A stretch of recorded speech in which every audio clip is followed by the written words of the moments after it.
servant's heart. Welcome to the podcast. Inspiration, motivation takes. Listen to the podcast. We're all about to talk about life. Our guests will share their life story. We want you to success in life and business. We're ready and we will start shortly. We're gonna talk about life. We're going to speak on business. You're gonna shine bright. We are going to witness business with a servant's heart. With hosts Steve, Ramon, and Ray. Inspiration, education talks. Listen to the podcast.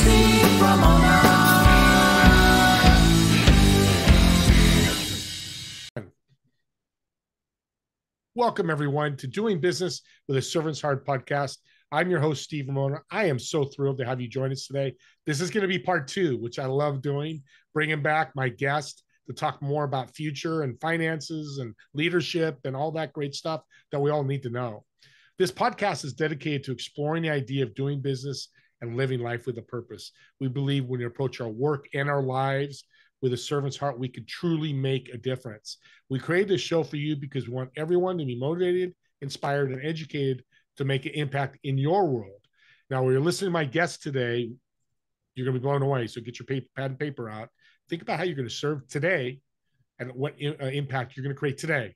Again, today is the key word there. Let's start today. So watch the show and then create your impact and do your service. And today's episode is proudly sponsored by our incredible partner, Pantheon Alliance. Imagine working with very successful business owners, entrepreneurs, billionaires to build a thought leader platform to make an impact and change in the world. For more information, reach out to me and I'll get you all the information at Pantheon Alliance. With that being said, impact, change in the world, we're going to talk about future because a lot of us should stay in the present, but we forget about the future. We don't do follow-ups. We don't do organization. We don't have a business, all that for the future. And that's why I'm excited to have my guest on for the second time. Rick, welcome to the show. Great, Steve. Glad to be here. You're a big leadership guy. What inspires you to write the book, Create the Future? Well, Steve, you know, I have been doing for a number of years, published widely in the U.S. and outside the U.S. on how to be a more successful, impactful leader. And you know, people have asked me, would ask me, gee, Rick, okay, you're talking to us about how we can be better leaders. Have you actually written a book about this to demonstrate your, you know, share what you really are trying to talk about and demonstrate your expertise? And I thought about myself and I said, you know, I think I've actually written a lot of books, but during my consulting career with Arthur D. Little, big international consulting firm, I wrote lots of reports that I thought of as close to being books. They certainly look like it, but they're not something you could buy on Amazon or at the airport bookstore. So what do I really have to say that would be a valuable contribution to the leadership discussion among people here in the U.S. and outside the U.S.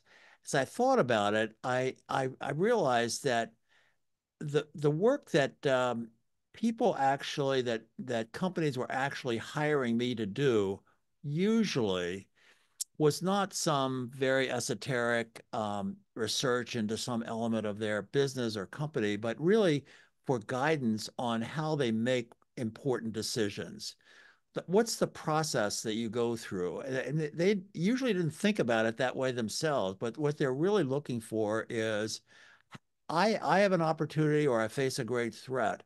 How do I actually figure out what I should do in this situation? And that's the book I wrote. So Create the Future, my new book, is a leadership guidebook with leadership team exercises to help make you more creative and make better decisions for your company or any organization when you must get it right, when really something important is on the table, and this time you have to actually get it right. So anyway, that's what I wrote the book about. Besides decision making, which is so important, what other topics do you cover in the book? Well, that is the core of the book. The book Okay. is takes you through. I'm going to add one more thing to it that may not be obvious, but the book takes you through helping you define what the real opportunity or threat is, what success would look like, all the way through to okay, now that you have created options for yourself, how do you choose what you're actually going to do? That's fundamentally is what the book is about. An important element of the book, um, and so I want to add this in because you're asking what else is in the book, is really about yourself as a leader. I developed the notion of your zone of leadership.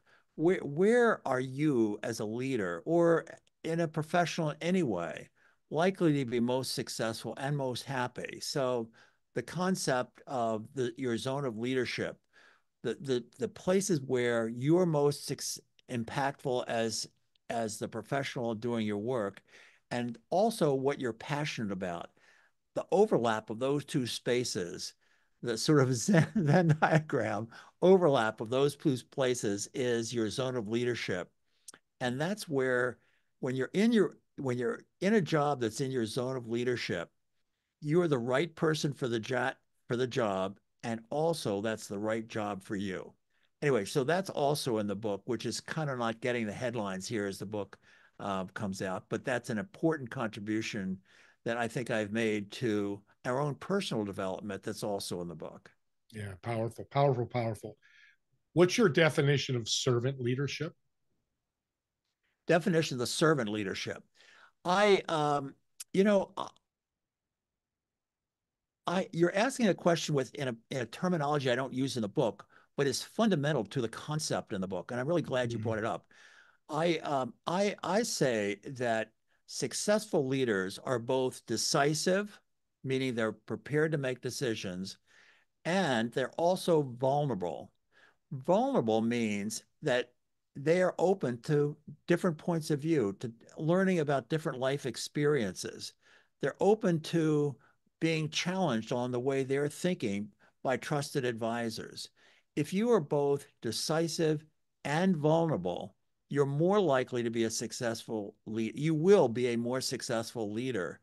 And I know you use that terminology, I think, in the same way I use the concept that if you want to be successful, take down your shield. Take down your shield and take down I'm the leader. I have to be right. I have to know everything right up front. Actually, that is not the way to be a successful leader. A successful leader says, hey guys, here's the challenge we have. You may even be able to contribute to our joint understanding of what the challenge is. Let's get all the ideas on the table in front of us to make sure we fully understand what the real opportunity is, the real threat is, and where we should be going. So it's that making yourself vulnerable to hearing other points of view, learning from others, and getting creative ideas on the table that may be outside of your own personal vision. That is how you will make yourself more successful. this book's powerful because I tell mentor business owners and founders decision making is more dangerous than COVID. Because one, it's been going on for a long time. But I know a lot of businesses during COVID didn't make the right decisions and they're gone. I know a guy, Right. 50-year-old company, gone. Family's legacy, gone. So this book is powerful because if he would have read your book, I think he'd still be here. That's a powerful lesson. Speaking of lessons, Arthur D. Little's huge consulting firm, and you had the great pleasure of working there. What lessons did you learn? One, to help you write the book, and that you're helping with people today. That's boy, you have real insights into my background and the concepts in this book. So Arthur D. Little, there's a whole another story about Arthur D. Little and what happened with the company and its reincarnation today. But Arthur D. Little was headquartered in Cambridge, Massachusetts. I'm located in the Boston area. Operated all over the world. I could tell you many stories about ADL's that are in the public domain. Yeah. ADL's contributions to things that we take for granted today. I mean, two of the instruments landed on the moon were designed and developed at Arthur D. Little. The concept of making a silk purse out of a sow's ear is it was actually made by Arthur D. Little, the guy, and it's in the Smithsonian in Washington. A very innovative. The core of the company was both technology and leadership expertise, management expertise, working together in ways that I don't think any other consulting organization, large or small, was doing at the time. Anyway, ADL, Arthur D. Little, was its culture was very, I'm going to say, academic in its nature. It was if you walk the halls of ADL in Cambridge, you thought you were walking the halls of MIT. It looked very academic. There was no pretentious of, gee, we have a few partners that are bringing in all the new casework and doling it out to the junior people, and they were doing the work. That is not how the organization was set up at all. It was a very horizontal organization. So when I was at ADL, I could ask anybody in the company, including the CEO, the president, to work on one of my case teams, and every single person could say yes or no if they didn't want to work with on this project, or they didn't have time, or they didn't want to put up with me. They didn't have to. There was no hierarchy that said, I'm in charge, I'm the partner in charge, you do what I tell you. That was not how it worked at all. And it was one of the miracles of the culture of the company that made it so successful worldwide. So you're asking, what are the lessons I took away from that experience that are reflected in my book, Create the Future? That fundamentally is one of the core experiences that people don't react well to being told what to do. They react much more positively to positive, making the case that it's in their interest, and they're committed to working on the project together as a team. That style of leadership is one that is not exactly the right leader if you're CEO of General Electric in general, where you have to be saying, okay, guys, here's what we've got to do. But it is at the core essence of effective leadership, which says, I have a vision, but I need your help as part of my leadership team and as part of the whole company to make this successful. It's not going to be successful just because you're following my orders and doing what I tell you to do. I, as the leader, do have a vision. I will make the decisions in the end, but I and we as a leadership team will be more successful if we collaborate with each other and be open to hearing and learning from each other, and forming both the vision and a specific plan, and then implementing the plan, recognizing that things are going to get screwed up. And yes, what do we do when they do get screwed up? The whole process is dependent upon our being a team that works together, that's vulnerable to learning and hearing from each other. What Anyway, inspires a you? long answer, but I hope that helped. No, it's a great answer. No, it's length of answers. If they're great content, doesn't matter the length. So that was really good. You love to speak. You love to speak to audiences. What inspires you to do that?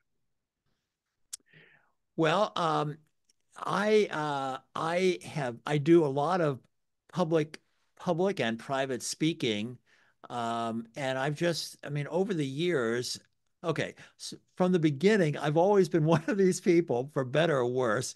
One of these people is good at writing, so being able to communicate in writing and orally through speaking is one of the things that I've been doing for a million years. I published. We didn't really haven't gotten into this, but early in my career, when I was a practicing scientist, I published nationally published peer-reviewed articles, and then more recently, I've been published articles literally all over the world on different aspects of leadership. And so naturally, out of that, professional organizations and companies asked me to come in and speak to their community, or moderate, in some cases, moderate programs, because I'm pretty good at drawing out from highly impactful people, leaders and professionals and experts, sort of their views, and helping shape the conversation so that audiences will really get the full benefit of these really wonderful speakers. Anyway, so again, a little bit longer answer, but that's what I've been doing for Yeah. a number of years, and I find it exciting because it's how I learn, and I'm hoping that others are also learning from my speaking and the speaking of others, where I help them bring out the conversation, just like you're doing. I mean, you're doing. Yeah. I mean, I know that your audience grows and learns from exactly what you're doing because you understand the topics and you bring forth, you bring out of me and others, the insights and that can be valuable to your audience. And I, as a speaker or program moderator, that's exactly what I'm trying to do. I love that. Thank you. And I appreciate the nice words. And that's my goal. I have a personal question. I'm sure some of the audience is going to ask, since I'm a speaker as well. How do you engage an international audience, not just in leadership, but when you go speak to an audience internationally? Well, that's interesting. I have not been. I'm trying to think if this is true. I think it's true. I have not been speaking internationally, Okay. except in, we will say, in North America, and sort of wandering over the border into Canada. Okay. But I haven't been actually speaking in Europe and Asia. But my publications I've been published in Europe and India and China, and um, two of the wonderful endorsers of Create the Future are from China, and one of their endorsers actually in Chinese in the book, and another from India. And so I know that over time I will encourage some of that as I can, as time allows, because in truth, we sit here in a big country in the US, a big country with a big economy, and sometimes we say, well, we're here. It must be really different in other places. In truth, it's not. The challenges that people face in and certainly in Europe, but in North Africa and India and China and Japan, Korea, are exactly the same that we're facing every single day. And yes, the politics might be a little bit different here and there, and the sort of the nature of the culture might be a little bit different, but the leadership issues are exactly the same. The challenges for having a successful business strategy. How do you compete in your market and against your competitors? How do you have a successful business model? How do you make a profit? All of those issues are exactly the same. And so to the extent that I'm able to share my insights and recommendations with people outside the U.S., I'm happy to do that, and I will try to do that. I like that. And I guess I created the future by asking that question. I just created You international speaking for you. Let's bring the book right back. See the power of creating the future? I love it. Board of directors and being on a board. I actually got asked to be on a board. I couldn't do it. I have friends that are on boards. What's the effective way to be a leader on a board of director panel or group? Yes. Okay. So, for the benefit of your audience, most of the actual day job work I'm doing now is serving on the board of directors of technology companies. These are mostly companies in the what I call the B2B, the business to business space, and usually with some kind of technology background to them, because I have a technology background. Um, so I have been board chair of a medical device company, but I've also been chairman of the board of a bank venture capital firm. So it's Mm, pretty wide range. Mike, I will say that my contribution as a board member is usually situations where the challenge is making the board into a value accelerator for the company. These are usually companies that are beyond the sort of early stage startup yeah. phase and into the growth or more mature stage where everybody involved recognizes that the board can be, if it's effective, a value accelerator for the company. Often I think, and too often I think, very young companies don't understand the value of their board of directors and think the board is just people who, can put money into the company or, have a Rolodex that perhaps they can call up their friends or whatever. Yeah, that does happen. But anyway, I think the board is a much more valuable than that, and as companies get larger, they recognize that potential value. So the question you're asking is about what does the board actually do?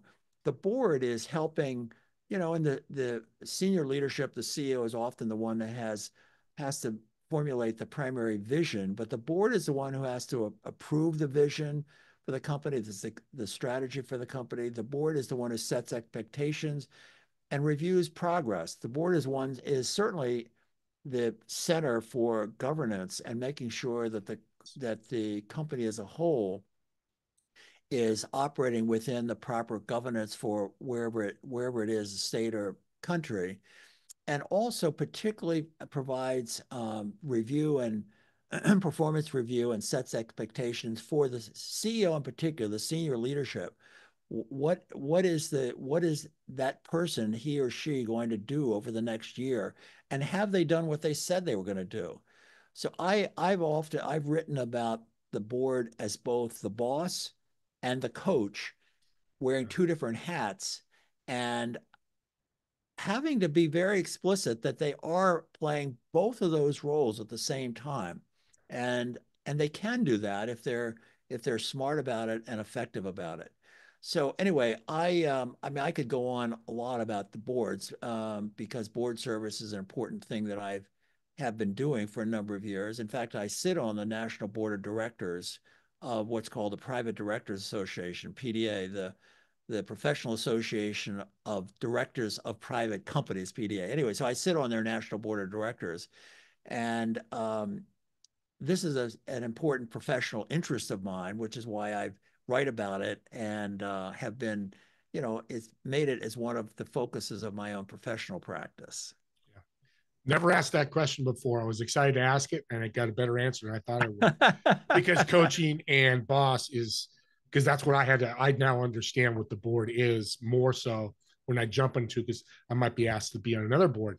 So now I have perspective. So personally, I want to thank you so much. We've come to the end here. God, time flew. I knew it would with you. You've got so much great information. Thank you. But let's ask this fun question. Okay. And I asked this before, we'll ask it again. You've got a reservation at a restaurant, table of 4. You're sitting in one of the chairs. In the other 3 chairs, dead or alive, who would you invite and what food would you order? Oh my gosh. All right. Okay, so I'm going to, I'll try to quickly do this. So as I'm being creative and thinking about this on the spot here. So first of all, I like Albert Einstein. Albert Einstein was a physicist. Remember, my training is physics. He is the one who said, and I quote him in the book, that if he's facing a major challenge, he would, and had an hour to save the world, save the planet, he'd spend 55 minutes defining the problem and 5 minutes solving the problem. So I'm going to pick Albert Einstein. Secondly, I would have at the table Martin Luther King. I grew up in an era in which King was a major contributor to, I think, setting this country on a path that's been enormously valuable, beneficial in a positive way. Actually, I briefly met him. I was quite young. I actually briefly met him in person once. He's in my mind. I'm going to say Elon Musk. Elon Musk, who's very much in the news with a lot of people love him and hate him. But anyway, he and I are both physics graduates of the University of Pennsylvania. So I'm an unbelievably interesting person. And then finally, and as a nod to you in California, I'm going to say Ronald Reagan. In my mind, Ronald Reagan, the actor, was the last fully successful president we've had in the U.S. And it's a really I'd actually be very interested in knowing more about him as a person who was actually able to do that when he was not, a physics Einstein, whatever, it was not a shred of that in his background, but he's a very effective communicator. Yeah. So anyway, I think those are the people I'd have at the table. And you asked me what we would order. Okay, here's my New England roots. Even though I will admit I grew up in Baltimore, but I've been living in New England essentially all of my adult life. So I'm going to have steamed lobster and corn on the cob and blueberry pie, Maine blueberries with vanilla ice cream. That would be what I would order. It's 9:30 in the morning. I'm getting hungry. Please have lunch. That's great. And interesting, today is August 29th for you to listen or watch this later. Tomorrow, the Reagan movie comes out. I hear great things about it. Yeah. They did a movie about his life, and I love Dennis Quaid. So you just reminded me about that. Rick, you are a blessing to leadership. You have all this experience, and you're willing to help and share and help people grow. God bless you for doing that. How can people support you, reach out to you, contact you? Well, okay. So first of all, I'm hoping, so the official launch date for my book, Create the Future, is September 10th. So I hope people will actually go on to Amazon and, look at the book, even buy the book. Please. So first, buy the book on Amazon. Look for Create the Future, Rick Williams. I think there's another book out there named Create the Future that was written a while ago. So you have to put in Create the Future, Rick Williams to find it. Go to my website, rickwilliamsleadership.com. That's rickwilliamsleadership.com. And you can learn about the book, download the introductory Getting Started chapter for free. So, you can learn about the book there. And then I guess finally, I would say that, yes, I am doing speaking around the country and would certainly like to get opportunity to speak to members of your audience. If you have a professional association or a company that's looking for a interesting, challenging, dynamic speaker, happy to take a look at that and do that. So, and there's more about my speaking on my website also. So I guess those would be the two things that your audience could do that would be important to me. A, buy the book, and B, if you are looking for a speaker, your organization is, happy to talk to you and see if we can make that happen. Fantastic. Today's the 29th of August. It launches the 10th. They can pre-order it, right, on Amazon? Yes, or on they your website. Can pre-order it. So go ahead and pre-order it. I've done that with many books. I just got a book in this week. That same thing. I'm going to pre-order it as well. Because again, as you see, this is just not the board director of a Google or Amazon. This is your plumbing company, your entrepreneurship. This all fits with all of you in different ways, of course, but all these topics of decision-making and these core, they're all going to help you. Again, thank you, Rick, so much. Steve, thank you very much. I will say that this book is really for that middle-size and smaller company leader, owner, and it's not really directed at the CEO of Exxon or whatever. This is really the book that is the guidebook for that middle-size and smaller organizational leader and how they can be more successful in their role. See, when the host makes a mistake, he gets corrected. The great information gets out there. I'm as fallible as anybody in the world, so thank you for correcting me. So there you go, entrepreneurs, small business owners, grab that book, and then do me a favor, comment on the YouTube channel. If you have information for Rick, I will get it to him. All these will be in the show notes. You can just click on the links if you need to. Reach out to me. Also critique this podcast and my podcast. There's things you want to see, things I need to change. I'm open to anything because it's really all about you, the audience, and helping each other. With that being said, me and Rick want to thank you so much for watching or listening to this podcast. We'll see you on the next episode of Doing Business with a Servant's Heart. Have a great day, everyone.